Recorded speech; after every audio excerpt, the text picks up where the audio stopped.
লোকটা কি করছে, ও দোকান দোকান থেকে আমাদের নামে চাঁদা তুলতেছে। টাকা নিচ্ছে বলো, ওই টাকা দেয় না, তুমি চাইছো টাকা দেয় না। ভুল মানে এটা তো ভুল না, এটা পাপ। 20 বার 50 টাকা নিচ্ছে না, 50 বার।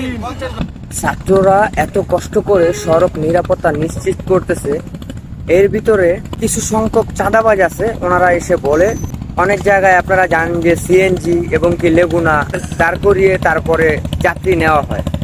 তো ওনাদেরকে যে বলে ছাত্ররা চাঁদা চেয়েছে, চাঁদা দাও, এরকম করে 20 টাকা 10 টাকা করে অনেক টাকা নিছে। তো নেওয়ার পরে হঠাৎ করে যখন একজন ছাত্র দেখে ফেলে, দেখার পরে ছাত্রদের যেই পুরো টিমটা থাকে ওইখানে, ওই টিমটা ওইখানে ডাক দিয়ে এনে ওই ছেলেটাকে আটক করে। তো ওই ছেলেটাকে আটক করার পরে যার যার কাছ থেকে টাকাগুলো নেওয়া হয় তাদেরকে ডেকে এনে তাদের পায়ে ধরে মাপ চাওয়ানো হয়। ওইখানে খাড়া করিয়ে 50 বার